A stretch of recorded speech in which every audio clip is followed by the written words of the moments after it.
Most known for his aggressive playstyle in challengers. Obviously, had a really strong top side to go with him, and there is that shouldn't be a surprise. Yeah, is it just I mean, it's not a surprise, and I guess the idea is that okay, if we give them Tristana, we play Corki, as you're mentioning, Chronicler. But at the same time, it does feel like over the last bunch of weeks, Tristana has come out ahead most of the time, right? It just feels like in terms of overall impact on the map, not just talking about laning phase generally pretty even. What she's able to do, especially pushing side lanes and how she scales, is just kind of insane. Ezreal making its way through here as well for Envy. Envy still starting. We did see some experiments with Samver early on, but he has been the mainstay for a good amount of time now. We'll see what is going to be the setup here. Imagine that T1 don't feel too pressured to pick up an AD carry for Guma here. They can, obviously, but he plays a whole lot of champions. One of the saving graces of this patch is that Skarner has in fact been... He's been hit. He's been hit pretty hard, which I think is great. The unfortunate thing is that Cassandra is still there, so now he's just riding alone in top lane, outside of the Rumble, which obviously has already been taken away.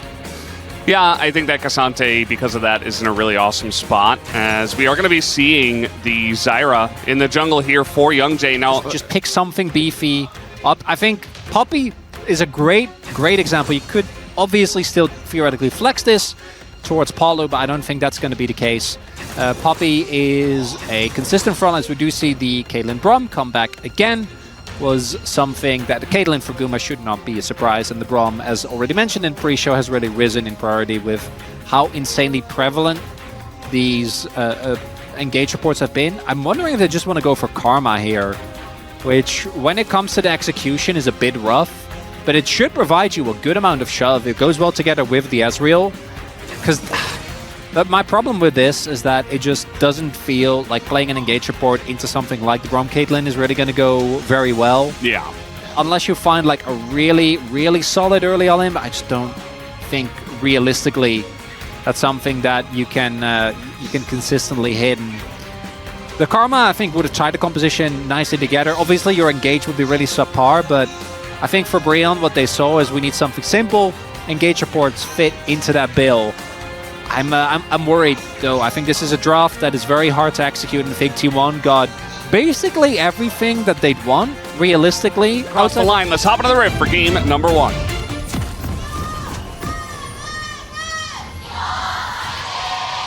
소환사의 협곡에 오신 것을 환영합니다.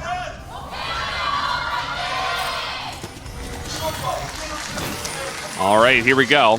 Oh, well, that's a spear to get us started. And we'll see how this does continue. Polbay just going to back out of here. I think actually getting a good chunk here early on against Guma. We'll see what Youngjae's pathing is going to be. Also do note that Polbay was able to just get it back in, so nothing too much of note happening here. With Braum, you can always go for delayed invades. His level 1 is one of the best in the game with his passive, but doesn't look like that's actually going to be the case. Youngjae, unfortunately, one of the plants spawning near the turret, and not ideal. I don't think it'll matter that much. I've seen Zyra just power farm and clear in like 3 minutes something. Ago, it did really take a big beating at some point. Polbay? Polbay is, just going to flash, and obviously the player really struggling, but it also, again, beckons the question. He's dead. Yeah. Yeah, he just walked back into auto range. Yeah, I have no idea why he did that. So, so the walking in is obviously very egregious. Especially based on the path that Youngjae has taken towards the top side of the map. Struggle is like once you start falling behind. Youngjae's going to take a huge amount of damage. He steps on a trap, so the extended range for the Nidalee goes in, and Owner and Faker just bullying Youngjae in between turrets. Might be able to do something here. Well, Paulo's going to miss his stun, and now he's in a lot of trouble. The Ignite comes down. and they get pushed away as Gary is able to push past the turret himself. T1 is going to just win skirmishes against T1, but at the very least it would have been playable as Paulo should be able to get out, but Faker's chasing. Yeah, Faker is chasing. He knows he has that Braum to try to set up, member. but now he's going to ult Morgan away as Morgan taking a ton of damage. Faker just frontlining as Tristana doesn't care. And as you mentioned, they are down a member, so T1 certainly getting in there and trying to make their case, but eventually it's a double kill for Polbey. I gotta say, Morgan actually with a great roam there. The reason why that play works is just because they're up. State really isn't that bad. That doesn't mean that much, but it's nice. It's not good, but it's not that bad. It's not that bad, Val. Could be worse. And that's a win for BRION. Yeah. Because the 1.5K that they were behind at 5 minutes, that's still kind of the same. That's where we're at. It hasn't gotten worse, and I think that's a win. It is. It actually is. You know, jokes aside, I think that T1 have really been trying hard to continue with their lead and put on as much pressure as possible. Tristana, really, even going back to like MSI, there was a lot of Faker just being like, no, I'd win. And then he doesn't, but he just keeps going for it. Just keeps going in. As Morgan, this is Poppy, notoriously hard to dive, but I do think that they have the tools. He does have his ult. He is going to knock the Nidalee away, and that should be enough. Well, it's still going to lose the turret. Yeah. So it's something. They got grubs. 5 grubs. Not bad. It's going to deny it from Tristana, which I feel like is the biggest thing. But at the end of the day, now they're trying to dive onto Zeus, even a TP, and there's 4 people here against Cassante. Surely they just kill him, right? As a lot of damage is going into Youngjae and Paulo, and now Owner is here. Zeus still alive, as the damage will eventually take him down, but Owner is just feasting on the members of Bro that are behind this turret. As Faker is here as well, a jump over the top. Faker looking for another kill as an ult goes into the Poppy, and now Faker's jumping in again. And Envy here by himself has to flash away. Very nice ult himself, nearly takes off Faker's head, but is not going to be able to. At least he gets away alive. Meanwhile, Gumak continues playing League of Legends. He's actually playing Swarm, the new game mode where you just E. Very interesting stuff here from Gumak. That was a bit of, I know that they ended up getting the kill, but that was a bit of a disaster of a dive, unfortunately, for BRION. Ariel, what are you doing? It's fine, he's Braum, he doesn't care. I guess he's holding the wave. Yeah, that makes sense. And Polbey thinks he can kill him. That's not going to happen, so he's just going to flash away. Flash. No Buster Shot, though. Could be a moment. All right, there's the flash. Nicely done, and the hop is going to be canceled. Faker, he's just pushing forward. He knows he's dead, but trying to take out Envy here might be able to. The flash forward, and he will be punished for that. As down he will go. Plate's still up, by the way, as Guma collects another one in the mid lane. I can't believe they're still up. It feels like this is one of those games where Plate should have gone down a while back. And Guma just continuing to PvE. Oh no. He's dead. Yeah, he's dead. Just gets stunned by Braum. Doesn't respect the Braum. You have to respect that stun coming through. The second that goes down, a trap right under you. He's done quick, you know, last week he's trying to get the speed running. It's on replay now, by the way. Yeah, he's not... what's going on here? He's just going to kill the Ezreal, as there was so much damage done to him by Guma that Zeus was like, yeah, I guess I just kill him. You know what's the worst? Look at that! Yeah. The worst part for me about this is that even with everything that's happened in this game, I feel like dying, but or without the Nidalee Spear rather after the trap comes through. Yeah. They're just BRION just can't do anything. It just feels so futile. Yeah. Valdez, they're 8K down. There's not a lot of finesse in this game either. I feel like T1, you know, they're not using the scalpel in this one. They're using the giant sledgehammer. And they're just kind of swinging it in giant arcs towards Bro. And you know what? It's working. It's getting the damage down. There are a couple of Drakes that did go to Bro, but being behind Polbey, who didn't realize that there was a ward there. Now, TPs are coming in from Bro as the stun is going to hit. The spear is not going to hit as a massive Magnet Storm is going to get the front line of T1 as they will be punished for their happy gaming. Bro, get in there and clean up a couple of them. And what can they get off of this is really the main question. Oh, if this coincided with a Baron 4 minutes from now, that could have been a moment. If it coincides with another objective, But instead, I think they're going to be happy. T1 also still have a Herald, which we haven't really talked about yet, but that is a fact that we kind of neglected to mention. It's coming down mid here now. Yeah, generally Herald's used to take like the mid outer turrets. And then maybe you do like a cool rotation to bot lane turn, and then you pick that one up. At best, yeah. The net auto from Guma there doing... It's going to be started up here by Bro. We have the first 5v5, the first real 5v5 as, Morgan going to cancel that one. And T1 don't seem to have a big interest in the Drake itself. It's fine.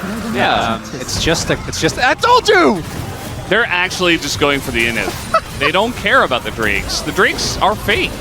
They're false. They're not real. Drakes can't hurt you, Valdez. I can't see the Drakes. And now they're just going to start the Baron because of all the pressure they have. They might as well. They're so far ahead. 10,000 gold. Almost. 9,000. Close enough. Oh no, Carry even gonna get in front of the True Shot barrage.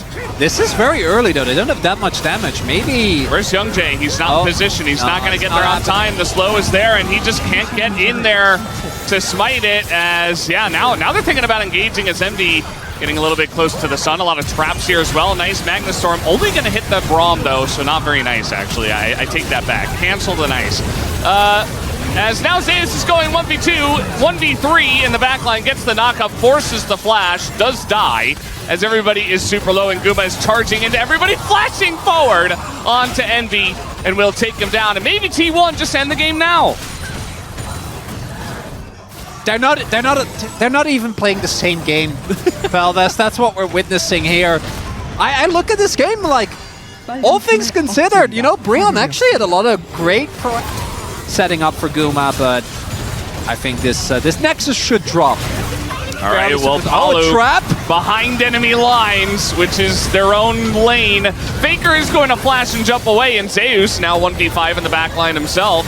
I feel like a lot of T1 members are like, please just end the game already. I want to go home. As Zeus, oh no, still alive here, gonna get a heal from Owner. As Faker goes over the wall, they take out Envy, and you are right, Chronicler, this is not the same game that these two teams are playing. Carrier goes down. Meanwhile, once again, Guma is frontlining against 4 people, and he doesn't have to care because they are just so far ahead.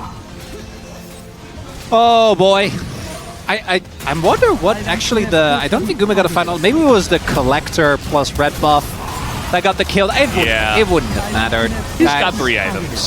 He does. Oh. Yeah, he went in, right? Valdez? Very proactive. Love that. And Morgan is going to go down, as will this turret on the Nexus. And Faker is just going to jump into them. T1 do not care, as Faker will take him down. And the Nexus will fall at 23.5 minutes for T1's first victory. Well, that's a very different philosophy as to how to deal with not be given over again, and it hopefully won't, because if this is not a Tristana pickup, we're going to be very sad. Watch them pick Sejuani here. Why would you even mention that, Valdez? Why would you even mention that, Valdez? I am one with the universe right now.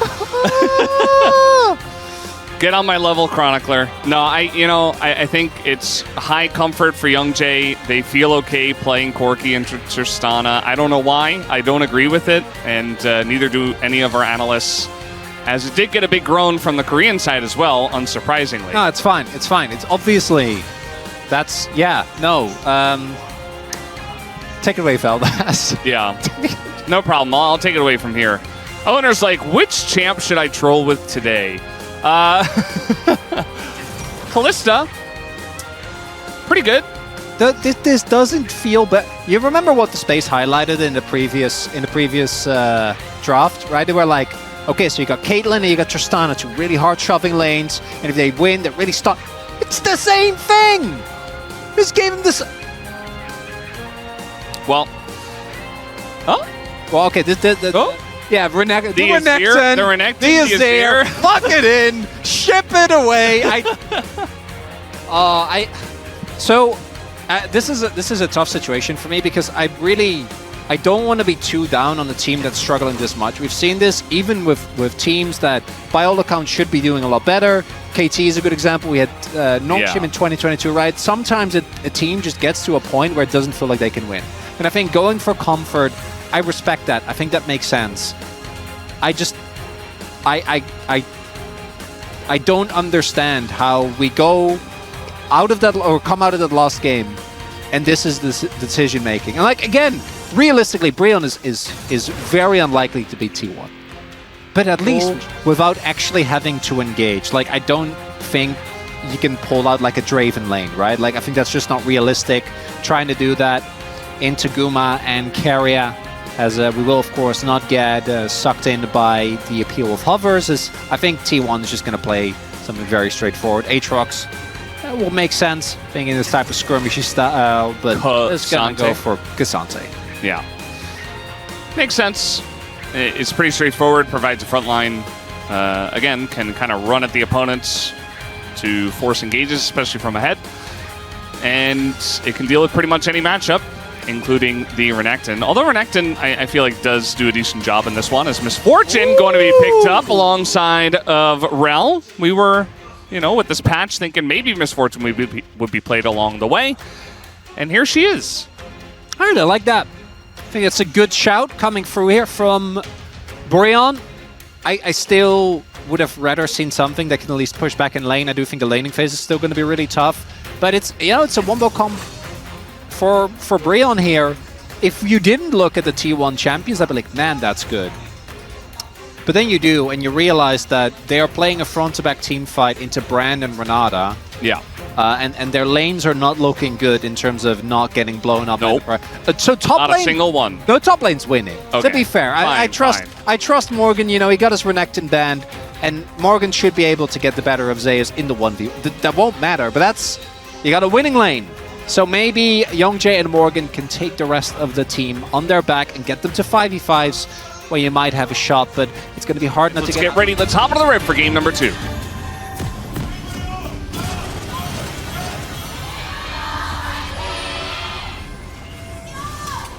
소환사의 협곡에 오신 것을 환영합니다. All right, game number 2. Youngjae on Sejuani, Karis on Azir, Morgan on Renekton. Palu, I feel like actually his most played is Rel. I don't have that stat in front of me, but I feel like he plays it all the time. So 4 out of 5. Extreme comfort here for Bro. Is that enough? We'll see, Valdez. I'm not optimistic, but I'm willing to be convinced. You know, we're going into this with some qualms, with some trepidation, but maybe BRION can finally show us why the bro levers are out there. Well, I mean, they don't really need to do anything. The bro levers are there. I feel like they're there because of moments like this, almost more than because of fantastic drafts. I do really think that there were... They were a team, like back in 2021, 2022, that did actually win a lot of games that they weren't supposed to. And I feel like that just hasn't really been the case. FAKER going for Fleet. So that does make sense to me, as Morgan doesn't have his E. Yeah, it's just a bait here. The red buff coming down and Morgan's just dead. I mean, he has Flash, but he's not even going to bother to use it. That's first blood going over to Owner. Very nicely baited out here by Zeus, as it was looking a little bit dicey for him, but just meant that Owner gets the kill, as the handshake is going to miss. But now Palu's very out of position here against the Kalista, as the Ren comes out and he nearly loses his life as well. He's from Samver. Owner's living his best Brand life. He did full clear into kill, first blood into bottom side clear into Dragon, which is very fast for Brand. And he's just very far ahead. That's an early Chemtech Drake. Morgan is going to be able to get a nice chunk into the turret already. Palu on a roam here, but like realistically, she's so hard to lock down. Oh no. Yeah, Morgan's in a lot of trouble here. Just gets pulled back into multiple members. His Owner is even here as well. The preemptive swap coming out from T1. And everybody's just gathering up for some grubs. They only got one in the last game, but they're going to get a lot more this time. Oh, the read from BRION just isn't good because Samver is now going to start to push the wave. Like, they'll be able to crash a big wave into this bot lane turret, so that's at least a bit of a win. We'll see if Morgan can catch the topside wave, then it won't be too bad, but MF... like, the wave clear is okay. Pushing this turret once Paulo comes here, but with Brand nearby, with Owner here, they're not winning this trade. It is a 3v2, and they don't seem to identify that. Oh, the handshake is just dirty, as Paulo in a lot of trouble. Faker gonna flash into the charge from the Sejuani, and yeah, he's gonna die. So, nice little play traded back here from Bro, and actually Paulo did stay alive. That's a pretty big win here, Renata and Kalista, because they have the tempo advantage, make it easy way over. As yeah, I wanted to give Youngjae the benefit of the doubt, but that was actually just straight up. And 1k gold, that's not too bad. Not too bad. Look at this, predicting Owner coming in, and Youngjae is gonna get ahead of the T1 jungler, as yes, the ult will be thrown in. That's a lot of damage. Faker not gonna get the jump in time. Now he's gonna jump towards the north, but he's going down. That's a solo kill from Karis over Faker. And he will be punished. Any bro levers out there? Owner tries to cut corners. They goes in, not having any vision in the brush, just gets found by Youngjae. Which, of all people, Faker obviously should have an inkling that he might be swept back there. And at the end of the world, T1 still going to be up and go to 6 grubs here. I don't think they're going to be feeling too bothered about this, but it's a better game than game 1. And after seeing the draft, I didn't see that one coming, and it's a big win for the bros.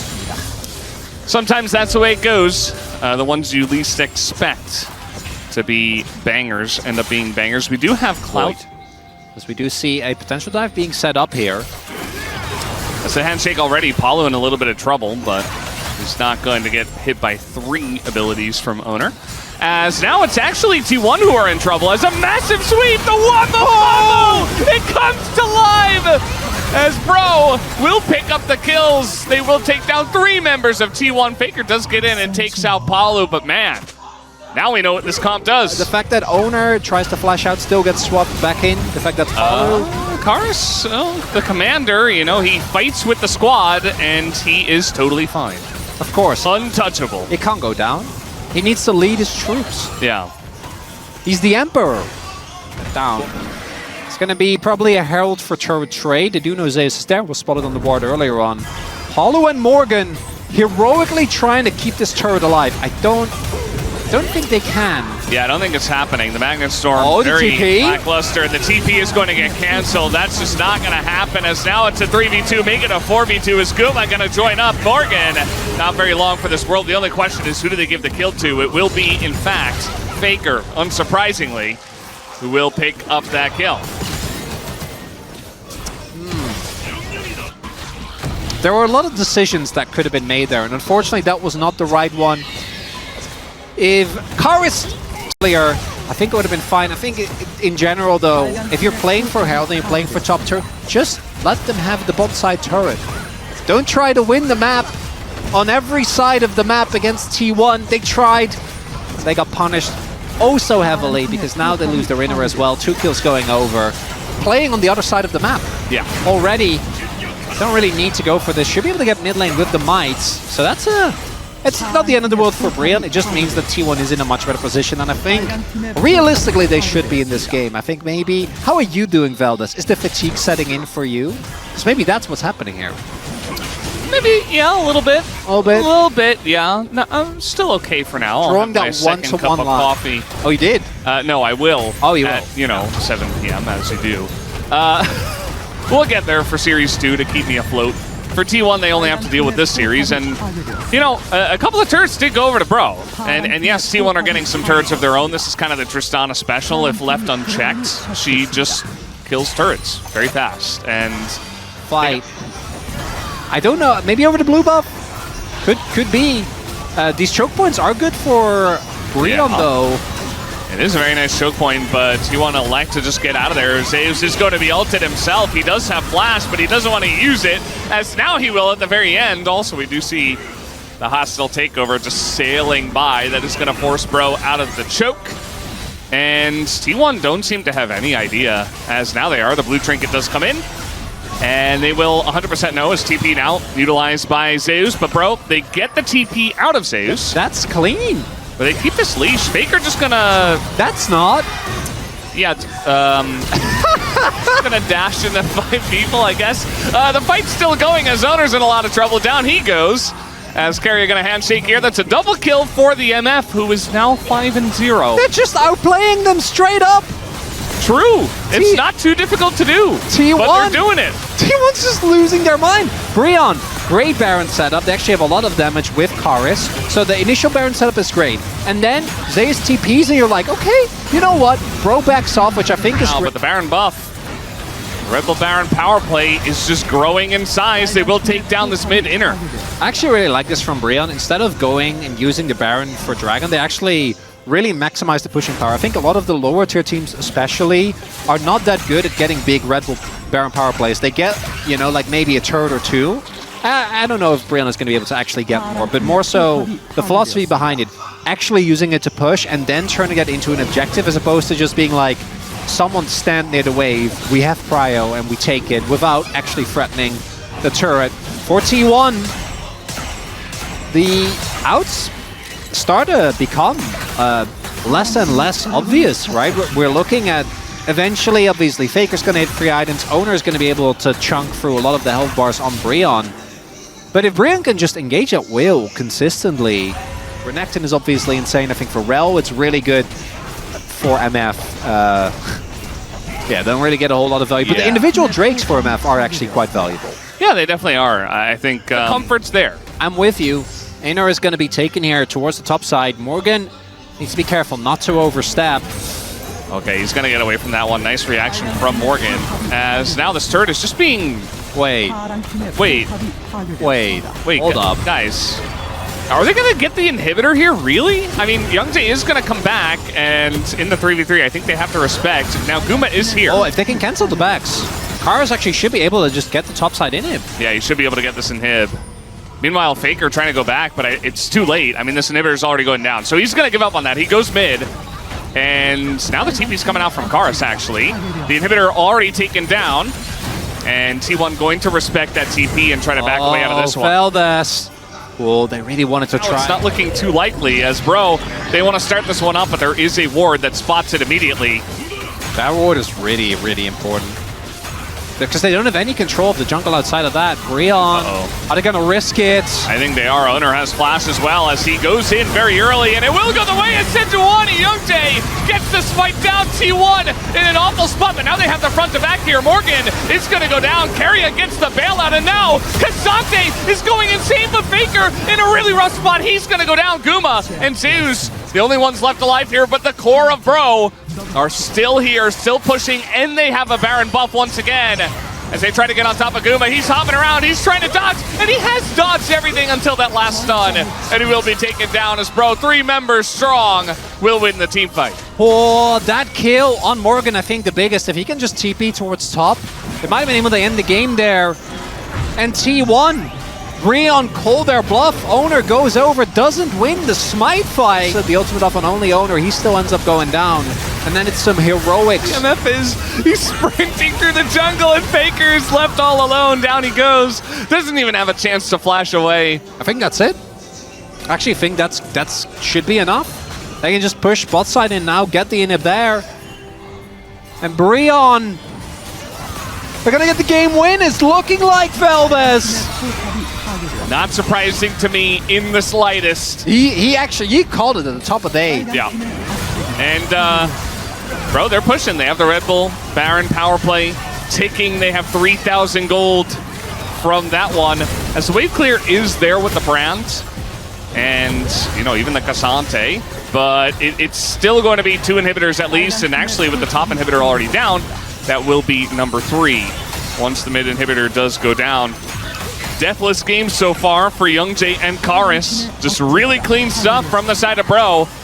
As they will punish T1, it looks like, in this second game, unless T1 can pull off the immaculate And Miracle holds here as they are going to get on top of Karis. He does go into his Zhonya's as he's just tanking the MF ult, but he doesn't seem to care. Down will go Karis as T1 actually do have a chance here. The flash in from Morgan Guma is fine, but Zeus is not. And this MF is just way too large as Samber going to take them all down. Faker gets stunned. And Bro is going to win game number 2.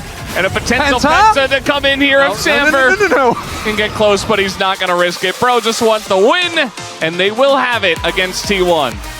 Oh, there needs to be a little bit... No, it's fine. Faker will just jump into everything again. It's actually a really good idea. And T1 seems to agree with them, which is perhaps the most baffling thing out of all of this. You know, the more you know, the more you can say you don't know. It's like I said, right? We don't actually know anything. Clearly, we have our priorities wrong. With T1 just prioritizing the Sejuani. Well, it worked for Bro, right? Bro so... yeah, I just feel like the circumstances of the game do really matter on that one. Nah. But we're back. It's unimportant. I do really like, though, and we're memeing a lot, and I think that's warranted. I do want to highlight, and I really appreciate, though, that Youngjae is going for Maokai here, not Nidalee, because given the priority, I think it's a good matchup into Sejuani. It's one of the best matchups, one of the reasons why she started coming up in the first place. And it is a matchup, or a champion that obviously at the moment is insanely strong. But I really do not want to see Youngjae playing Nidalee because of what BRION needs. I think BRION, in the last game, showed Youngjae. I think it's fair that he didn't get any votes, but I imagine he was second on most people's list. His ganks were great, he was very proactive, making a lot of moves around the map, secured a couple of key smites as well. He didn't do as much boom boom damage as Samber did, though, so... Yeah, you know, Meganar, but that's not really a great representation as we do have the Ziggs. Man, actually, really like that. Samber could have definitely gone towards that, like Ziggs Leona here. Yeah. They do have Maokai as well for extra setup. They already have double AD. Ezreal is available, though. I feel like Leona, though, is being prioritized above Ezreal when it comes to that duo. They say, well, Leona can go with a lot of things. As Zyra Khan, this was a winning duo in the final game of EWC. Not necessarily because this duo is super strong, but we do have a lot of other bans towards AD carries and stuff that can go on the bot lane already in this game, so... They just opt for that duo once again, as it could have been the Ezreal, but instead, it's just going to be Jhin. I do kind of like the Jhin here. I think the Jhin works well with Maokai in particular. I think that's one of those 1-2s that can be quite impressive if you do get a decent amount of leads, the amount of traps, saplings you can place down. And realistically, Zyra Khan should lose lane as well against Jhin Leona. So if you have a losing bot lane, you get to snowball through that mid-jungle as well. I actually really like the draft that BRION have here. Now, I do think the T1 comp is infinitely more stable. You have Rakan, you have Sejuani. The Xayah, though, I still am not super enthusiastic about. All right, for game number 3.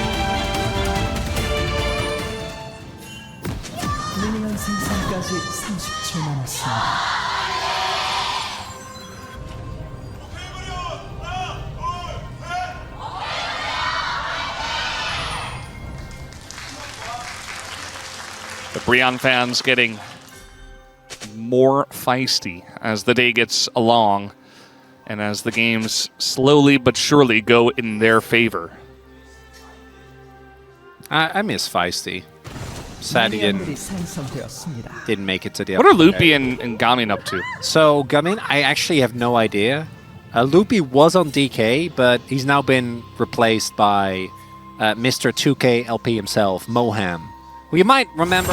Well, that's a nice little stun. He's going to push him into the turret, but actually Faker's in a lot of trouble. The solo kill again as Karis will go down and has to use his flash to do it, but he gets that extra 100 gold. Now, Youngjae's going to find the boar and Sejuani. As, yeah, Owner's just 1v2 right now, and he's in a bit of trouble. They want to try to turn this nice knock-up, but Owner's just so low. The flash over the wall, the Q gets it done, as Owner does not respect the 2v1. And now Faker's in a lot of trouble himself. He has to flash, so there goes your flash advantage. Okay. I think BRION have had a lot of issues with actually closing out games. Right now, though, things are looking okay. As long as we don't look towards top CS. That doesn't matter. Morgan, it's not real. Did pick that. We do have a wall coming down here, but everybody gets over the wall. So T1 should be able to take both of they're going back. Grubs. Wait, they're... Okay. Okay, they're not going back. They did go back. I really think they shouldn't have, so that's good that they don't. It's a bit worried for a second there because Morgan is not in a position to join, and even with Zeus not having Mega, you run a big risk if you just walk up there. See if they make a play towards the pick he debuted on, and it was... He was really, really good with this champion. Yeah. And I saw the Jax counter pick, and I'm like... Nope. I don't know about that one. Yeah. And now seeing it in play as well, I'm like, I still don't... I don't know about that one. I don't know about that one, yeah. Generally, with counter picks, you're not really looking to take a big hit. Because if the Jax is picked, like... Because the Jax was picked third, right? First rotation on blue side. So... but it is! Yeah, Morgan's dead. He does have flash, so maybe he can flash out of this one, but the hop has larger range, and there's the counter-strike flash on in from Owner, and the boomerang gets the job done. So the inevitable punish that we were talking about, that you called Chronicler, does come through. He doesn't have a completed damage component yet. He does have one sword, so that's better than nothing, I guess. Looks like T1 are going to take down 5 grubs, unless Karis and Palu can say something about it. Here they come, but the Meganar timing is also going to go down, but now the engage comes in from Keria. Here's another wall, and Palu is in a lot of trouble as he has to flash away, but the knockup is going to catch Karis out of midair. The turn trying to come out, though. Karis pushing forward, jumping into everybody. He does get the kill, and he jumps away. Karis able to make it happen. Only Palu has gone down. As now Morgan trying to be relevant, and I think, unfortunately, the timer has run out on this fight as Zeus is going to come in, and there's the knockup from Keria as well. And the Gnar is too strong. It was looking so good, but eventually the fight went too long, and Zeus just popped off. Gnar is a real raid boss. We'll see if BRION can, at the very least, get a second dragon. It would be big. Uh-oh. No, the smite is good. It's early from Owner, and Young Jay keeps his cool, is able to hold on to it. We got Ocean Soul in this game. Ooh, okay. That'll help Morgan if they get it. Not. I don't think anything's helping Morgan. But yeah. We gotta talk about other stuff. I'm getting bummed out. This. Every top laner knows this feeling. Well, we have a cleanse flash from Samver, so he does get away as Keria was just very menacingly sprinting at him with the quickness. And, well, at least Morgan's going to be Morgan going bot here to go up against Guma for now, as the rest of the team is going to commit to the Rift Herald. You just had your top laner TP out of this one, and Zeus has his TP. So there he comes. Now Guma is in here, and the turn is coming in, but the Rakan play is fantastic. Is it enough to save Owner? As, that blast code not going to help him, actually, as Karis, he is on something today, and the shots from the Jhin are so big from Samver. As now we do have Zeus, he is isolated, and they get the shutdown onto Morgan as well. Bro are coming back, they call the bluff of T1. That saving fight, Feldes, because you get the shutdown onto Morgan of all people, and the call from BRION is actually really good, because if T1 actually has Zeus there for the entirety of that fight, you're never ever winning it. But what happens is they pull the trigger, they go for the engage, T1 isn't ready. They get blown up before they can actually BRION. They're down 3k gold. If they can get one more of those fights, though, it might be looking a little bit better. But yeah, I think they have to give this up. With the members' advantage there, we do see Samver is on his way. He doesn't have the ultimate just yet, and he can't walk for this jungle. This is T1 territory. Well, it's going to be Guma getting engaged on, as Palu wants to deny the T1 territory, as now we got TPs coming in here. Guma in a lot of trouble. He's not able to Featherstorm until the very last moment, but the pullback is huge. It doesn't matter. Karis is on the hunt once again, charging into multiple members, as down will go Faker. They're doing it! And Morgan, he's got another counter-strike. He's going to live, bro. They're winning another fight, down 3k, as the hit here from Young Jay is huge. He stays alive, but the Mega Gnar not gonna be enough. Karis is just going off in this one. Karis and Samver, they sub in for game number 2.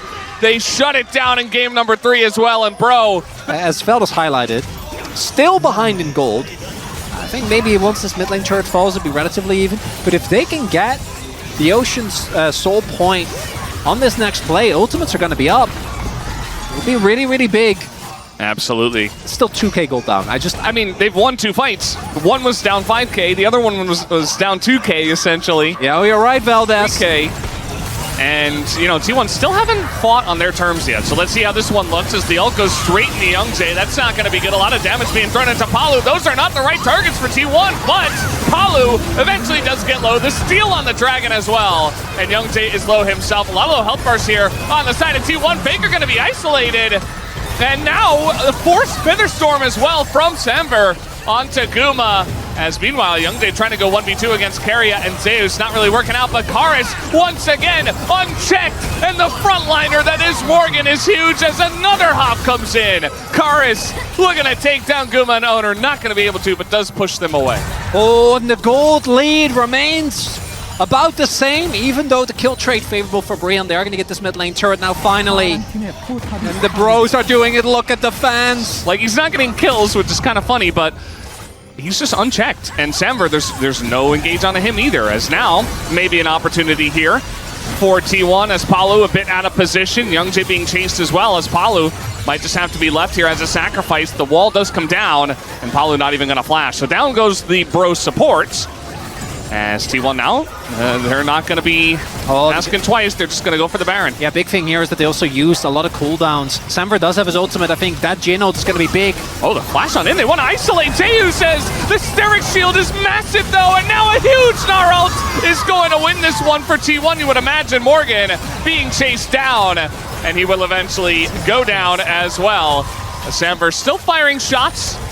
Owner trying to block here. FAKER still going to eat a bunch of damage. A lot of poke did go down onto T1. Even the sapling, you talked about this actually in the draft as well. That's not going to hit Youngjae, but Semver looks like he will be isolated and killed. So it does work out in the end for T1.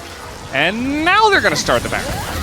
And T1, they take a beating, but they still come out on top. So they can be back in 10 seconds as well. As can Karis. Youngjae, crucially, he doesn't have an easy way in, doesn't have his flash available. I don't know if he can get the W off. I think they should be able to zone him away. The health bars are low, but I don't think it's going to matter. And T1 get the Baron.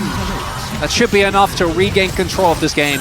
Very different from all the other fights where Karis doesn't get any CC on him and he's just jumping around. Speaking of which, in live, we have him being bullied, and down he will go. So T1, they find him, they save their CC for him, and Owner will make it happen. The Magic Might have passed. BRION going to try and look for something here. No ult on Semver, though. So Youngjae just going for an ult to try and keep this mid lane turret alive for a little bit longer. If on the next wave, it is still going to drop. T1, all they needed was that one fight. Ends up being absolutely huge. One overstep. Crucially there as well as FAKER actually a lot earlier on the TP. I think if they were able to anticipate that, play a little bit safer, they might have been fine. That fight's win. I actually really like the call from BRION there. I think that's the only way that you get out of that. It's close. It was. If he wasn't as fed as he was, that could have been huge. He wouldn't have the Sterics, he wouldn't live. And this is what happened afterwards. This is how Karis got caught. Just trying to trade with Zeus and a nice flash, but then eventually, you know, the rest of the squad rolls up. Yeah, nice ult from Zeus there. It just feels like, you know, armor in general, but also the Randuins against the 280 carries that are going to build crit. It's going to just feel amazing. And they've got Maokai for AP, which I know you hate. I mean, a little bit of Jax as well, you know. Yeah, I mean, Jax can go Zhonya's 4th, but like that doesn't really do it. Yeah, that's not enough. So Zeus is just unkillable, is the point. As now we do have this Maokai ultimate to be thrown in. And it doesn't do much. Not going to push them off of the inhibitor either. And they just get the inhibitor and get out. So look towards a Thornmail. This is a very interesting fight as the Solar Flare goes very wide and Morgan's dead and so is Palu. I guess that's just it. Just not expecting them to stay. That can't be how it ends. Just not expecting them to stay, and they're like, hey, maybe they're here. Oh, we're dead. T1's wallets are very large at this point in time. As here comes the quickness. Karis will be caught this time around as the follow-up comes in, and Karis does hop away, but Owner also very tanky, and again, Zeus is unkillable. It looks like T1, they've had their fun tonight, but at the end of the day, they will just pick up the clean 2-1, nothing to see here, up against Bro. Eventually, maybe not right now, but Looks like we're heading in that direction, guys. Really does. Mid lane inhib goes down as well. T1 can just go back, set up an objective. These shots, I don't think we're gonna let Faker get hit. I think the reinforcement, that was a moment. Nobody is. Nobody comes out unscathed. Yeah, exactly. As now we're looking for the Gnar here once again, but Young Jay just unfortunately not that tanky. He's only got Warmogs and Eliandries. There's a lot of damage just coming out actually from the 80 carries of Bro, but I feel like the wallets are just too heavy as now Faker gets into that backline and Karis eventually will be taken down by the Gnar. And here comes Zeus bouncing over that wall. The knockup will miss, but yeah, I'm just going to throw an ult into the winds. Why not? That's what I would do. It's a revitalized BRION, but it just isn't enough. T1, in the end, rely on their team fighting. Faker might die. I don't think it matters. He's baiting them in. Samber just going to open up the curtains and immediately gets flashed on by Zeus. He's like, how dare you open the curtains against us? And it's not going to happen. We'll keep that room in darkness for now. Down will go the Nexus, and T1, they get it done. It wasn't easy, it wasn't clean, but they will win the series up against Bro tonight.